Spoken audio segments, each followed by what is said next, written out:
Hello and welcome to the latest episode of the Crafty Boys. I am Shane. And I'm Alan. Wow. Wow, guys, that really, you gotta just jump in. Just jump in there. Just grab hold of both of your balls and separate those balls because you don't need them anymore if you don't jump in. Hi, we're, of course, as I said earlier, we're the Crafty Boys. We are a podcast, and we're trying to create a podcast where we'd like to talk intelligently about a lot of cool things, specifically Intelligently? What? Shh, I'm making this up as I go. Okay. Hashtag, I'm even doing something fancy. Hashtag Canadian man stuff, as well as the cool beers that we can find in this fair world of ours. This week's beer is, we actually have two because Dave couldn't find this beer, even though we found it quite readily everywhere in our neck of the woods. But of course, Dave lives in the middle of nowhere, and basically his life sucks because of it.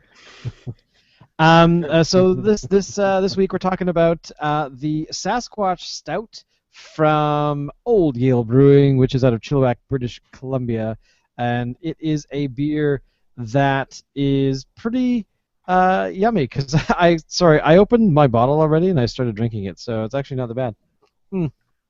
It's got a hint of coffee, chocolate, and mystery. This is what the label on the bottle looks like. It's got like the Sasquatch dude guy there, and the Sasquatch dude, and it's from their Tall Tale series. You see that Tall Tale series.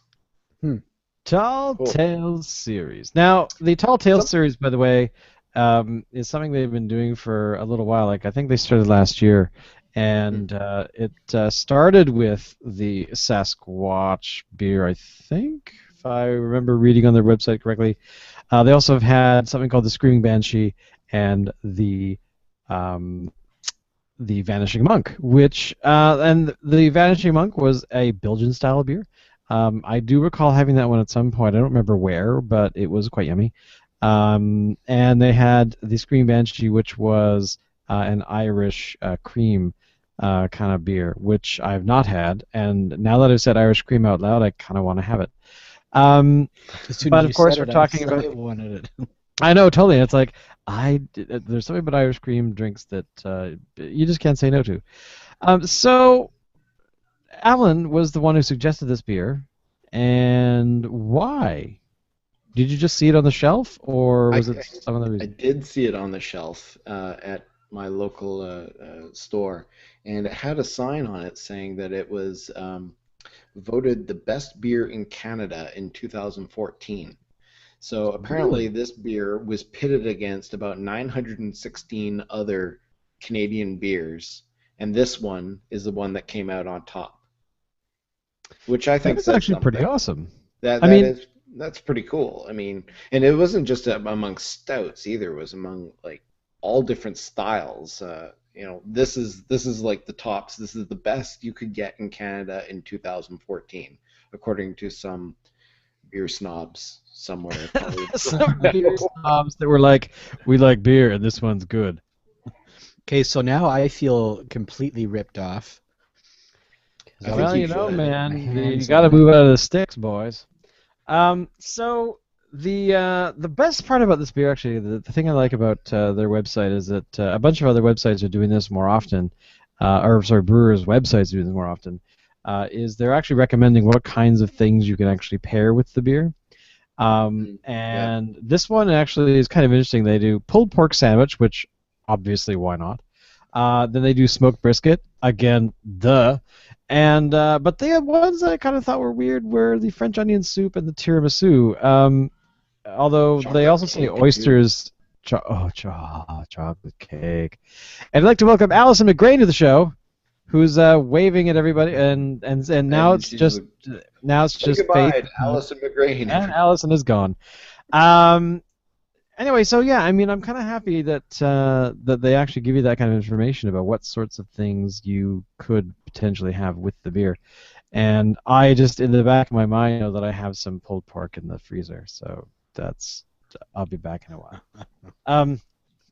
So anyway, This is really good. I'm driving on this beer. I'm really liking this. Um, Actually, can you hold up your glass again, Dave? Or sorry, Alan. Yep. There And you go.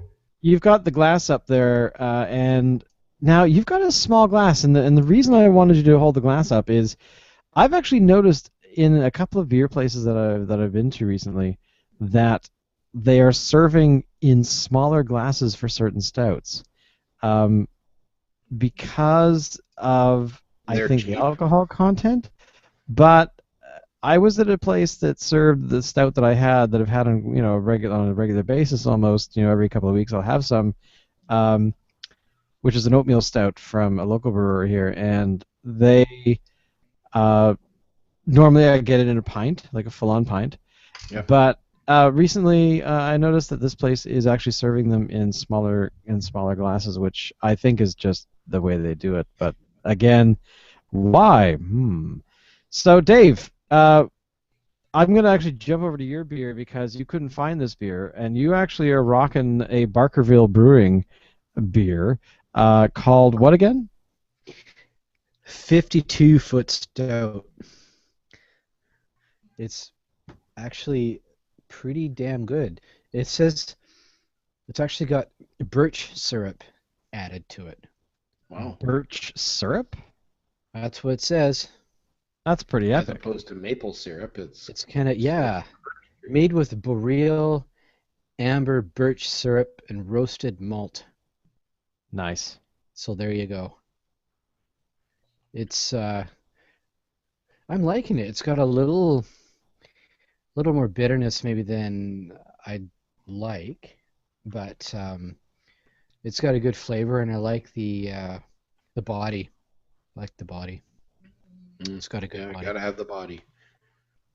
Well, it's interesting that the beers we picked this time are not actually, like, a lot of the time we land with non-Canadian beers, but normally if we hit like a Canadian beer, a lot of our beers will come out of a major sort of city.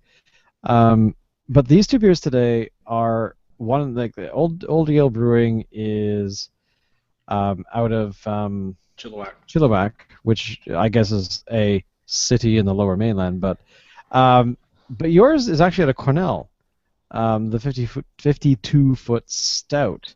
Cornell, huh? And at least that's where the brewer is. So I was just kind of interested that we actually have chosen a couple of beers that are out of smaller locations, which I think is really kind of cool. And of course, if anyone listening to this podcast wants to know where Cornell is, basically, if you want to go north in British Columbia, you will of course run into hell, otherwise known as Prince George. And but you'll have to pass through Cornell to get there. Declaring war on Prince George. I know, Prince George could go to hell. I've actually, well, here's the thing. And I have to be honest, I've actually never been to Prince George. Most of the time when I've headed north in this fair country of ours, it's always been either heading through Banff or Jasper. So I've gone up the number 5 rather than the 97, which is the one that goes up the center of the province. So anyway, the point is I'm interested that we've actually picked some breweries that are smaller, that they're not necessarily out of Vancouver or out of Calgary or out of Edmonton or wherever, right? So I mean, we've had Quebec City, we've had I think some of the stuff we had in the past few weeks was from Montreal. So I'm very excited that we're actually seeing in the selections we're making Canadian beer specifically, but also beer that's just in smaller locations. That maybe there's some cool places in like Nelson or Cranbrook or I don't know, insert other cities that I'm running out of city names that are off the top of my head. So Spuzum. Okay, I'm googling that. I'm gonna Google that. Spuzum Brewers. Let's see. And the winner is learning how to spell brewers properly. There is hope for brewing in Spuzum. Wow.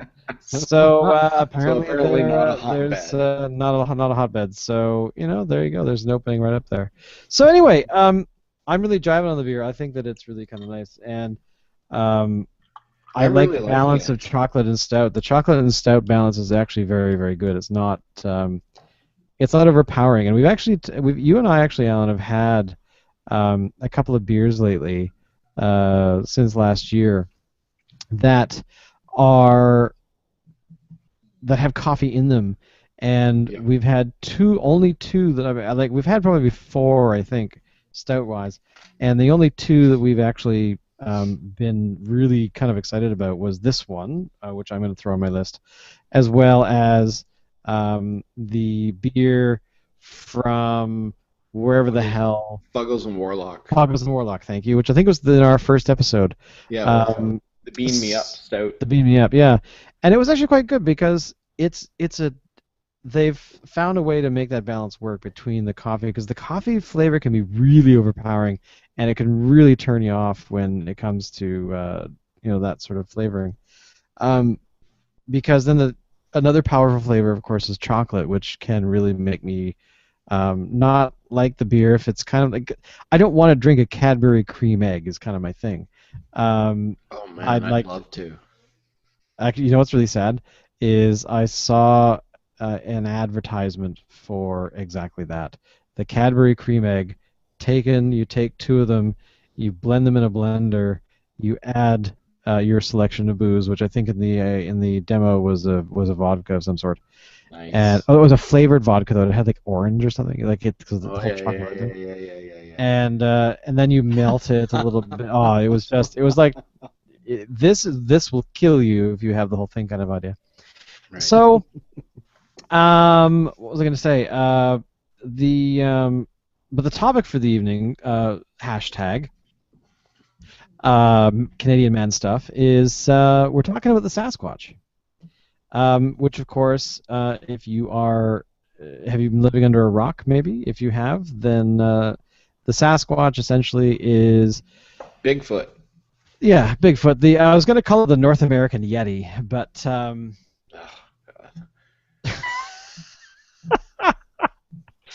but I guess not. So I don't know. Have you guys been?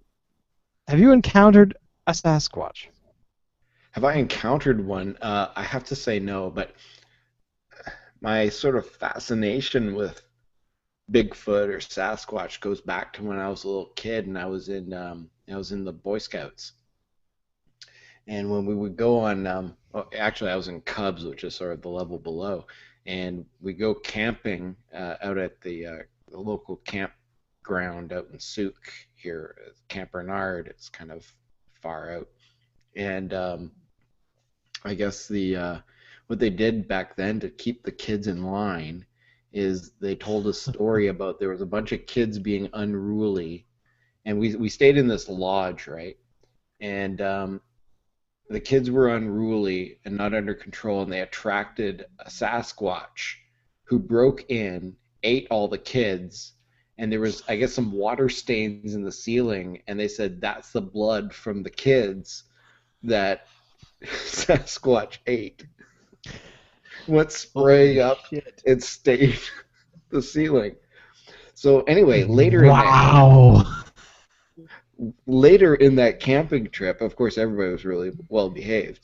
We were like singing songs or something, and the scouts who were camping a little further away actually hiked to our thing with the idea of scaring us. So like we're telling ghost stories in this lodge, and there's windows around it, and I guess the scouts kind of crept up and they were surrounding the lodge, and just at this one point they all started banging on the windows, and we were all freaking out, thinking it was a Sasquatch coming to get us. That's awesome. They actually went outside and actually put footprints in like the parking lot, the gravel parking lot, the mud. It was mud at the time, the parking lot, And so we go out there looking at this thing. We're like, oh my God, there's Sasquatch is gonna come get us. He's gonna eat us, and my blood's gonna be on the ceiling. So I've kind of had a fascination with Sasquatch ever since. I don't know if Sasquatch is actually real, but I watch that show Finding Bigfoot on Animal Planet. I can't get enough of it. Every single episode's the same, but I have to watch it every week. You know, honestly, does Sasquatch exist? I would say probably. What, Mainly really? because now let me tell you why. If you've ever seen a film called Harry and the Hendersons, the thing that I found about now Harry and the Hendersons I saw when I was a lot younger, obviously, because I think it came out in the early '90s, late '80s, Late somewhere in 80s. there. Which of course had Harry, this large Sasquatch creature, who I think gets hit by a car by some family, who then take it into their home to care for it, and then he of course stays for some reason. But the thing with Harry and the Hendersons is that there's a scene at the very end of the film. Now it's this one scene. Like the film itself is just kind of a throwaway. It's come on, it's an '80s film, and it which sadly spawned a TV show. But essentially, the very end of the episode of the film, Harry is going off into, and I'm spoiling it for you. He goes off into the wilderness, like he's now been returned to his family, kind of thing, and he's saying goodbye to the human family, and then he starts to walk off into the woods. But all of a sudden, these creatures that were motionless off to the edge, sort of in the screen, in the shot, all started moving. And of course, if you weren't paying attention, you might not have seen them, and they blended into the foliage, kind of thing. So that is a long-winded way of saying, sure, maybe it is possible because we don't see a lot of creatures in the woods a lot of the time. If you go hiking, which I did a couple of weekends ago, up into the North Shore. I maybe saw the odd bird, but I didn't really see anything else. But I'm sure they were there. There's deer. There's all kinds of creatures that are out in the woods, especially when you're hiking up a mountain. So, granted it was a hiking area, so maybe there weren't as many because they don't want to be around us anyway. But really, ultimately, maybe there is a chance these creatures exist simply because they're off hiding and not, they're blending in like they probably are intelligent enough to know. So, yeah, there is a possibility, I think. Is there probably one? I doubt it, but I'll give them a small possibility of existence because we're humans and we think we're smart, but we make films like Expendables 3, so we're not that smart. What do you think, Dave? I think I come down on the side more of no. Just because it seems so unlikely that a creature like Sasquatch would be able to go this many years without being properly discovered by somebody. You know what I mean? Yeah. And by properly, I mean having a good, reasonable picture of them at least, or a video snip, Oh, I agree Especially with that. now with the technology that people carry on them, right? Yeah. I agree with that. But on the other hand, I'm not willing to just say no, forget it, they don't exist, because you never know. This is a big frickin' country, and a lot of it doesn't have human beings in it. That's So- true. Yeah, well, that's the other thing too, is that we are in a place where our population in Canada is primarily along the southern border. In the big cities are there. You don't have Toronto on the Bering Sea or anything, or sorry, up in the Arctic Ocean, kind of up the Arctic Ocean in the way the hell up there. you have very small cities, towns, villages. So there's lots of places There, where we're not going to see stuff. So, there are places in this country where you can step where no human being has ever stepped before. that does not surprise me at all. I mean, I read a book a few years ago called Really?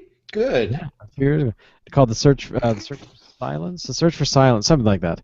But basically, it was a researcher who went out and he only found 4 places on the planet Earth where recording for a 12-hour stint that there were no human-generated noises that you could hear. So it was all natural noise, noises that are made by nature and the planet and stuff like that. And I thought, oh look, Jesus, there must be lots of places where you're not going to hear anything made by human beings. But the one thing he counts is that if a plane flies over and you can hear it, then that's a man-made noise, which I would agree with. So, and surprisingly enough, one of those places is on the Olympic Peninsula, just south of where we are. So, it was interesting. Just a very good read. Check it out. I know I'm screwing the title up, unfortunately, but if you do a search for where is silence on the planet, you'll find it pretty quick. So. Well, that's why I kind of say that maybe there's a slight chance that they do exist. Well, something that I think about, because I mean, I get it. I mean, with all the technology and everything that we have, I mean, we should be able to have identified one by now if they were real. But then, I look at all these, older cultures, like all the First Nations people, not just in our country, but in the States, in Nepal, everywhere else that has these folklore tales about a hairy, large creature that lived in their midst, hidden. How can all these cultures that are separated at the times, how can they all have such similar stories? If there's smoke, there's got to be fire, right? One would think so. I mean, Dave, you live in an area which is relatively wooded compared to where I or Alan live. Very much so. So, I don't know, if you are outside walking around, or you take a walk down the street, would you say that potentially there might be a chance that, over there, if there were, Bigfoot hanging out, they could be staring at me right now and I would never know it. Now, of course, I mean, actually, think of it this way. I was reading an article the other day about the missing flight, Malaysian flight, whatever it was, 4 whatever, or 342 or whatever, whatever it's called, and they tracked. Basically, they assumed it's now crashed in the southern Indian Ocean, off the, quite a ways off the coast of Australia.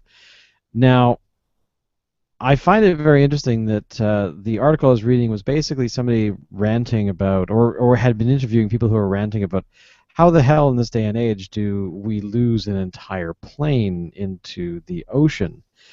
And they were using that French plane that went down in the Atlantic a number of years ago, how we were able to find that one.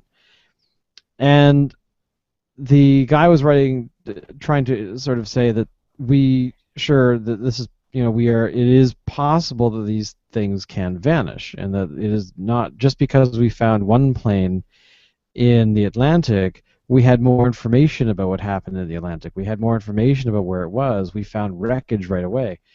But there are places where things can disappear and you won't find them for a very, very long time, even if you're looking for them.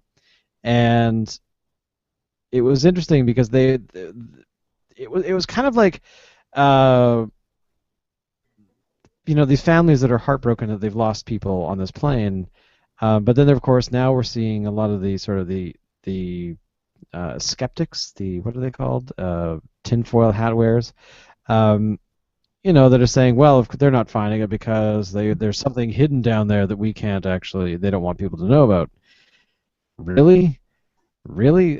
The ocean's a big place, and even especially if a plane hits at a significant speed, it's not going to be like the plane is intact in one large piece. It's going to be spread out over quite a ways. And how long did it take us to find the Titanic? It took 65 years or something, until the technology was available. And even now, I mean, we're still lacking technology to be able to, go to the bottom of the ocean. We're able to do it, but in a very limited way. It's not like Sequest DSV, where we're able to jump into a submarine and go down as deep as we can and scan magically and dance with dolphins and shit.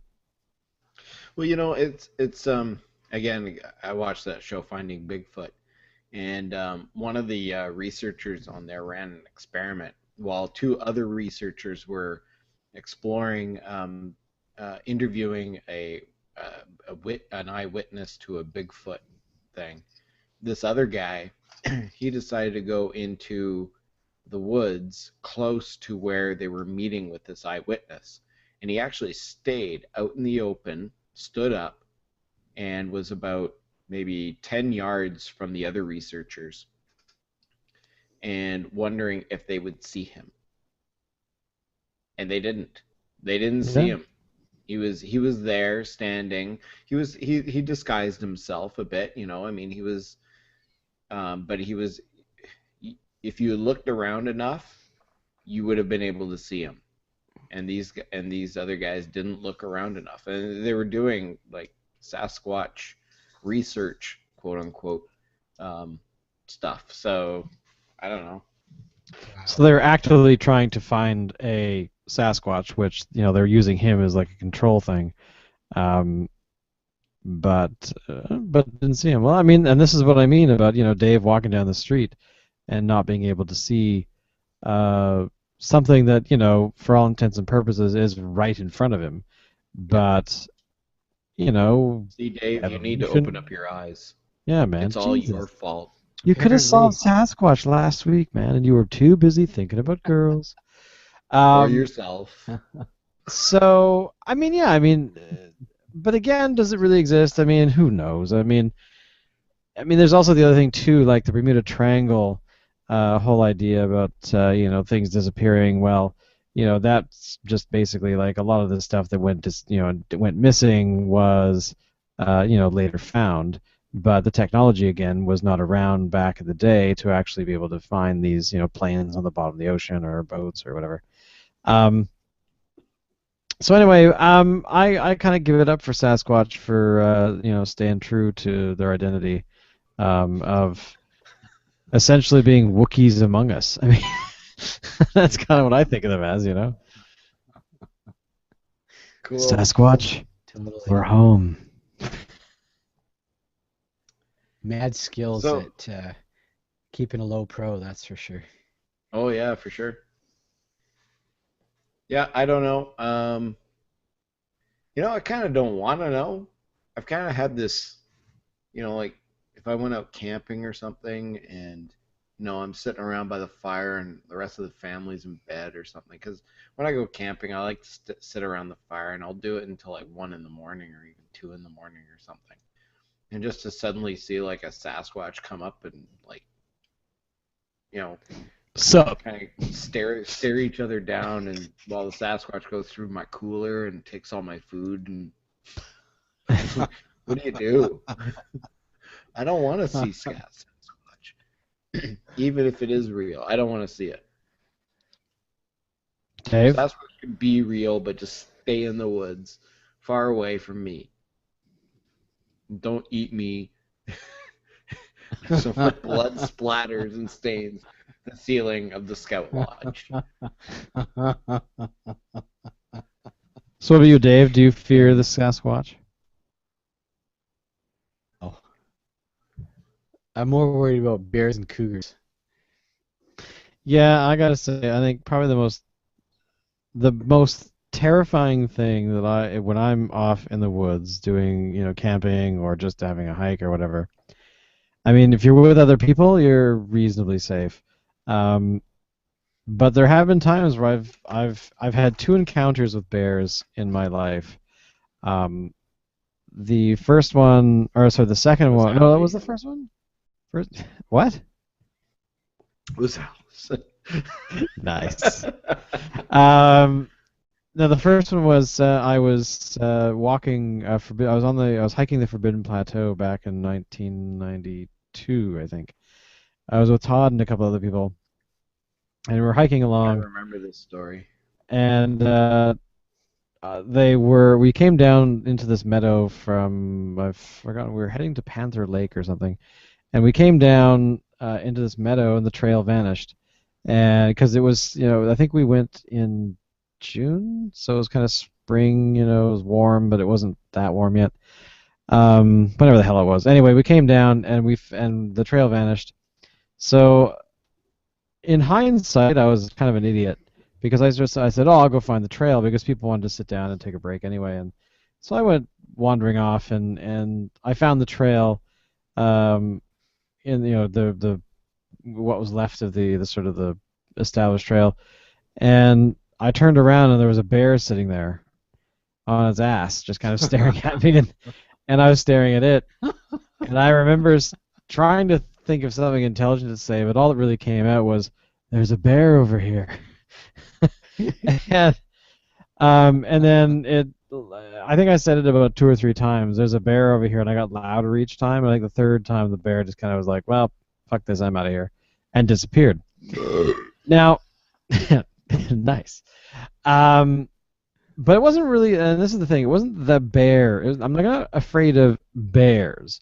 Because mainly, if a bear is pissed off and wants to eat me or kill me or just scared of me and wants to beat the shit out of me to get rid of me, I'm not going to really be able to do much about that. I might be able to run, climb a tree or something, but failing that, if the bear wants to beat the shit out of me, it's going to be successful.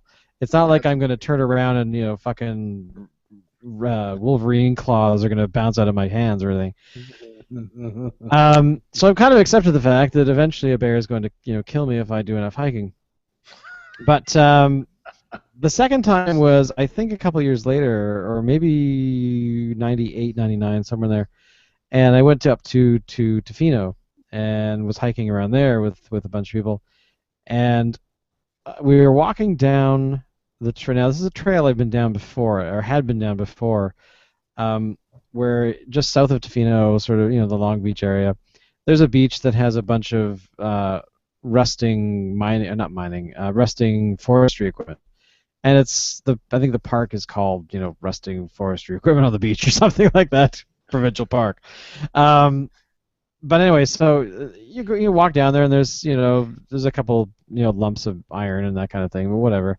But we're walking down and we were just busy just chatting away about whatever the heck we were talking about, and all I heard was a crack, like of a big, huge branch breaking, and a bear running by, and I grabbed it like the hair, and it kept going.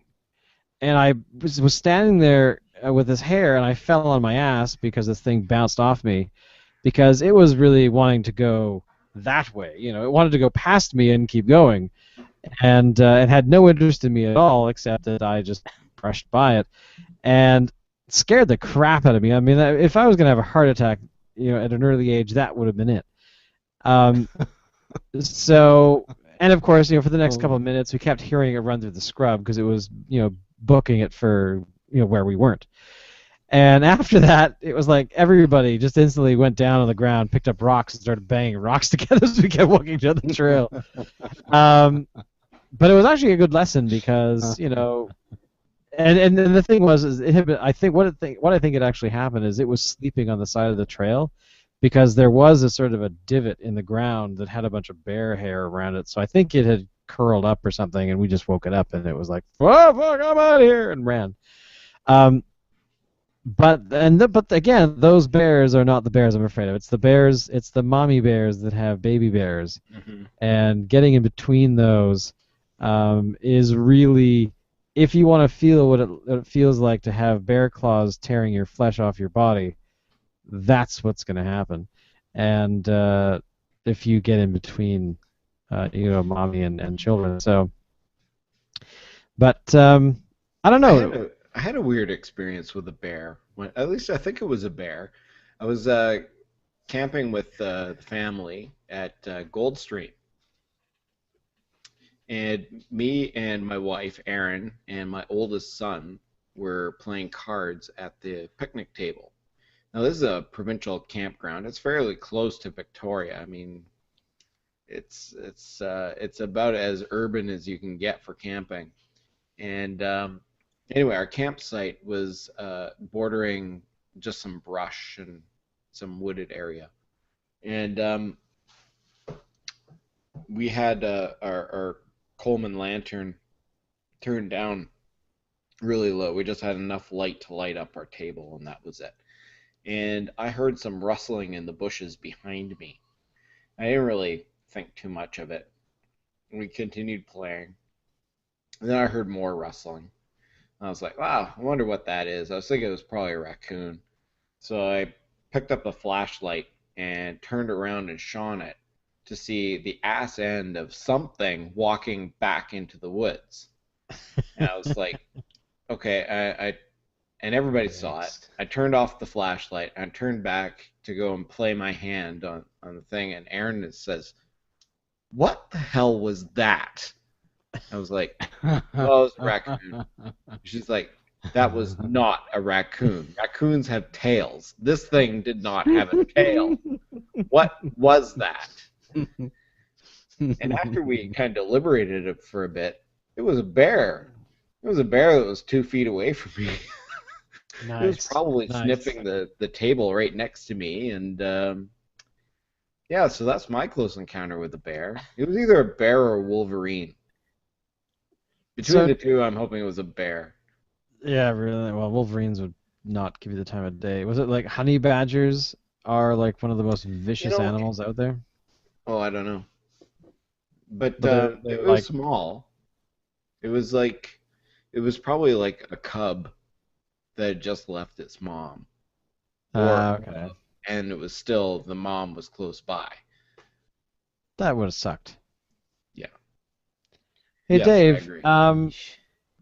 Dave, you did a summer of trail hacking up in Cape Scott, right? Yep. And did you guys go up into the scrub and stay in the scrub, or did you actually come back to some sort of civilization every day, or how did that work? No, we camped up there, so we would do. Which is what I would have expected, but I just didn't know. What was it? I think we did 7 to 10 days in, and then we would come back down.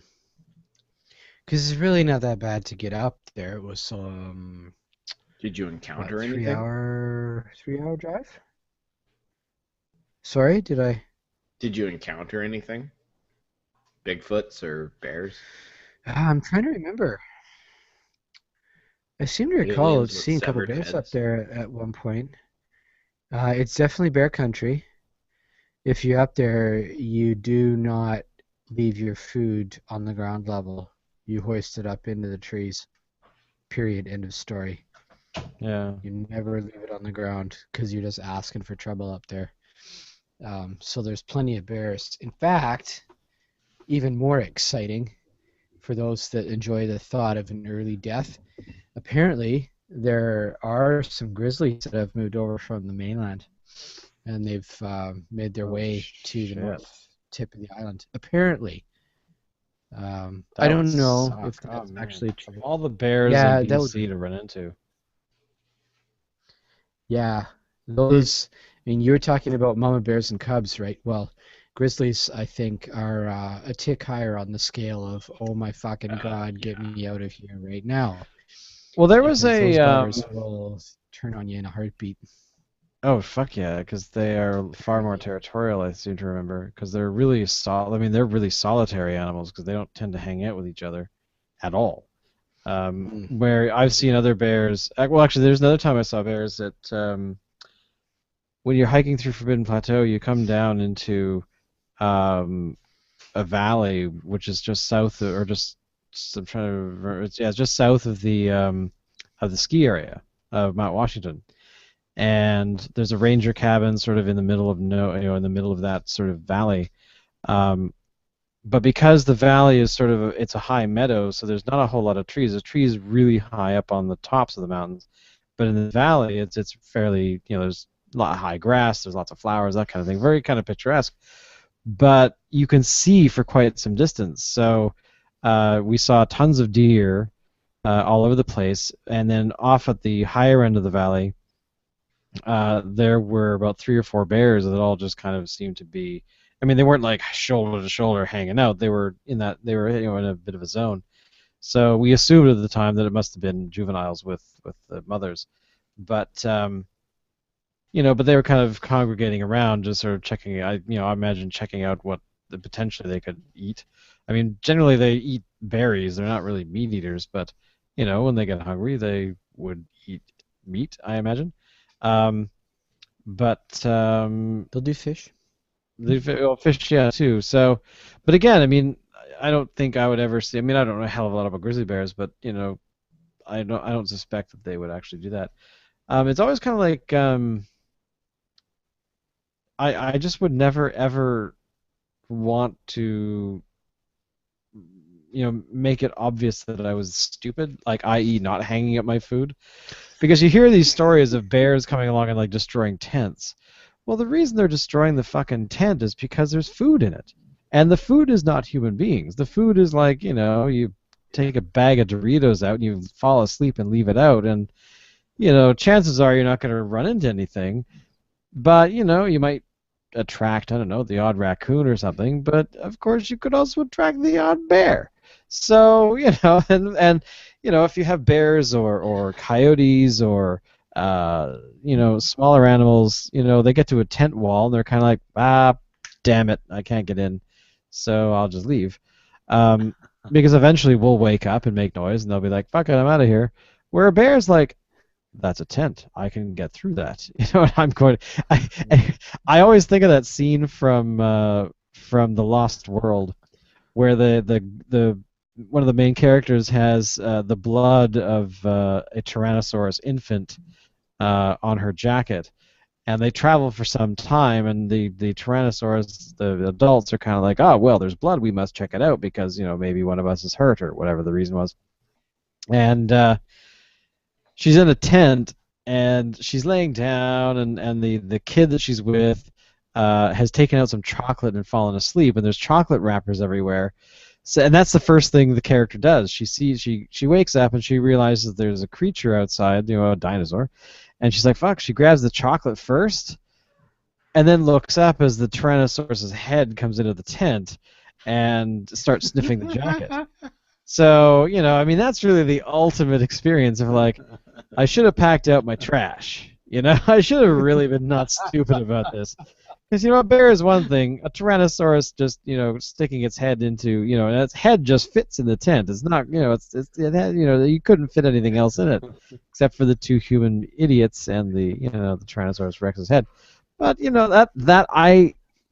every time I've gone hiking since then, since that movie came out back in 1997, which, by the way, Alan and I went and saw in the theater opening night.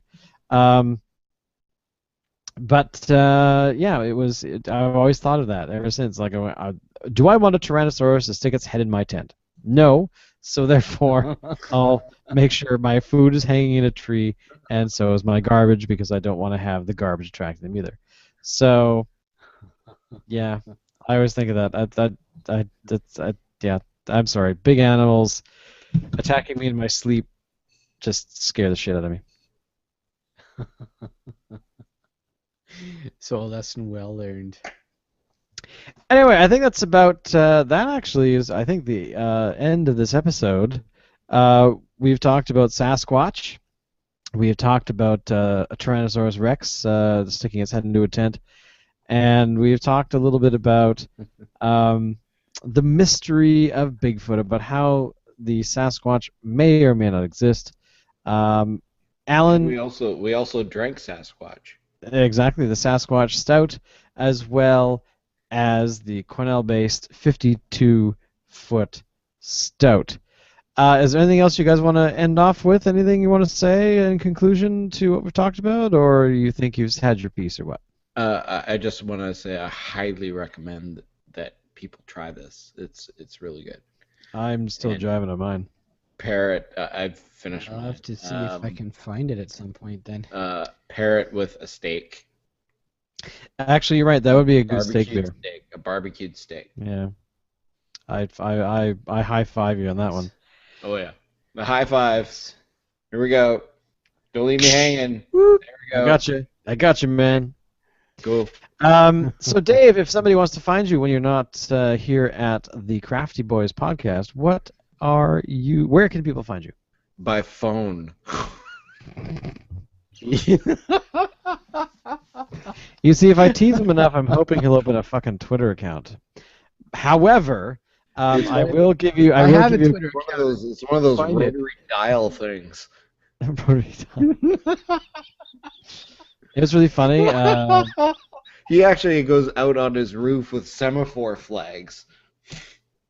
And suddenly planes start landing in his backyard. No, Alan, I prefer drums actually. I have a couple of drums. Alan, if people want to find you online, where can you be Well, found? I suppose if they want to, they could go to Twitter.